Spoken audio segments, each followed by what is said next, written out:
পুলিশের ঘটনা সারা বছর নাটক করবো আর বললো নাটক করে নেশা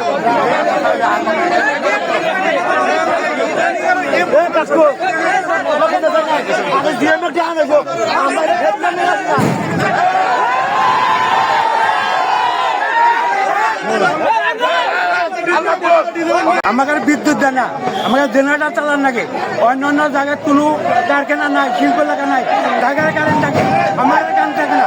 পৌরসভার লাই জায়গাতে আমাদের লোকাল লাইন অ্যাড করে দিতে হবে, এই আমাদের দাবি। তাছাড়া আমাদের কোনো দাবি নেই, এটি আমাদের আশা। স্যারের কাছে আছি, স্যার আমাদের একটু অনুরোধ করে দেয়।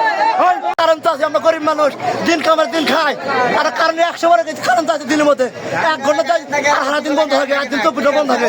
কি জন্য আমরা খাওয়ার কথা কারণ তো আছে, আমরা তাদের সামান্য কারেন্ট ক্যামেরা খাম আমরা সমস্যা নাই।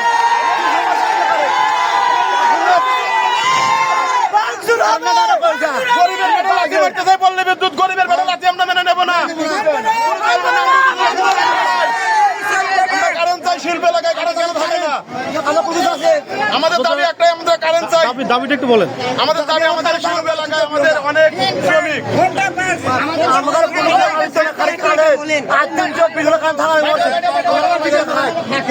আর কোনো চাই না আমরা, আমার কোনো আবৃত্ত না, খালি জিএমকে এর আগে কি কোন দরখাস্ত দিয়েছিলেন? দরকার কোনো কিছু মানে নাই, দরখাস্ত দিছি, দিয়া দিয়া জীবন শেষ। আমরা আর পারতেই না পারার কারণে আমরা আমাদের এই কাজের সাথে নাহলে কিছু হবে। আমাদের এই কাজের সাথে 500 শ্রমিক এবং মহিলা শ্রমিকও আছে, প্রায় 1000 থেকে 1500 শ্রমিক জড়িত। কেন বিদ্যুৎ থাকে না? আমাদের গরিবের পেটে কেন লাথি মারতেছে পল্লী বিদ্যুৎ? আমরা এটা মানি না। আমরা উপজেলার সাথে লাইন চাই, ধানগাড়া কারেন্ট থাকে, লক্ষ্মীগড়া থাকে না। আমরা ধানগাড়া লক্ষ্মীগড়া এক লাইন চাই, আমাদের কারেন্ট জিএমকে এই বিষয়ে কোনো আশ্বস্ত করছিল কিনা? আমাদের বলছিল, কিন্তু আমাদের এখনো কোনো তারা কার্যকর করে নাই। কতদিন আগে? এটা ঈদের আগে আর কি। 6 মাস চলতে হবে এইভাবে। কি ধরনের আশ্বাস দিয়েছিল? কারেন্ট সমস্যা সমস্যা হয়েছে ভাই, কোনো সমস্যা হয়েছে, কোনো সমস্যা সমস্যা দেয়। আজকে কোনো যে অমুক হয়েছে, কোনো সমস্যা নেই ভাই। ধান করা কান থাকে, লোকের কান থাকে, আমরা কামাই খাই। শিল্প এলাকা, ওই এলাকা যত শ্রমিক আছে সবাই লোকের আপনার লক্ষ্মীগোলা থেকে কমসে কম মাসে 20 লাখ টাকা তারা ওই বিল নিয়ে আসে। এরকম বিল ওটাই আমাদের সংসার চলতেছে। মানে এখন আপনার সংসার অচল অবস্থা। হ্যাঁ, আমাদের সংসারও আছে, আমরা আর কোনো সংসার চলে আর কিস্তি আছে আমাদের মহিলা মা বোনরাও কাজ করে, এদেরও কিস্তি আছে। বাচ্চারা লেখাপড়া করে, এদের চালার পেনশন খাওয়াবে। আমরা চাউল কেনা লাগে, বাজারে সব জিনিসের মূল্য দাম বৃদ্ধি, আমরা কিনতে পারি না। আমরা কামাই এগুলো না করতে পারি বলে কিনবো কিভাবে? কাজ করে খাবো,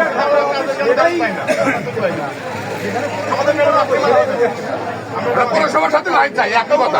দিনের সাথে আমার কথা হচ্ছে, আমি বললাম আমাদের এলাকায় প্রচুর পরিমাণ সংকট। পরিস্থিতি এমন যে সারাদিন তারা বসে থাকে, কাজ ঠিক মতো করতে পারে না। এখন এই অবস্থায় যদি কাজ না করে, একটা গরিব মানুষ ঠিকভাবে না করতে পারে, তাহলে তার সংসারে কিভাবে চলবে, সে নিজেই কিভাবে চলবে? আমাদের একটাই দাবি যে আমরা ঠিক মতো কারেন্ট চাই। এখন ধান করার যখন আসলেন শান্তিপূর্ণ একটা আন্দোলন নিয়ে, এই আজকে তারা বলবে তখন কি ধরনের আশ্বস্ত করলো? আশ্বস্ত করছে আগামীকাল যাবো, বিষয়টা আমি নিজে দেখবো, আমাদের এই সমস্যা হবে না আর কি। এই কথা সে নিজে দিচ্ছে। এখন কতটা কার্যকর হয় সেটা আগামীকাল আগামীকাল না গেলে আবার আসবো আমরা। সন্তুষ্ট? হ্যাঁ, যদি সে আমাদের এই দায়, মানে আমাদের এই কথা রাখে, দাবি রাখে, তাহলে আমরা সন্তুষ্ট। যাতে আলহামদুলিল্লাহ। ডিজিএম স্যার যদি কালকে আমাদের সমাধান না করে, আমরা আজকে শান্তিপূর্ণ একটা মিছিল করেছি, আমরা আগামী কালকে আবার আসবো, কিন্তু আমরা শান্তিপূর্ণ থাকবো না। আমাদের দাবি না মানা হয়। আমাদের একটা দাবি, রায়গঞ্জ পৌরসভায় লক্ষ্মীগোলা শিল্প এলাকা, ধানগাড়া এবং উপজেলা পৌরসভার সাথে আমাদের লাইন চাই। আমাদের এই একটাই দাবি। 700 টাকা এই মাসে বিল দিয়েছি, কাগজ দিয়েছে 1450 টাকা। বেশি পুরোলে কি এত বেশি পুরোচ্ছে?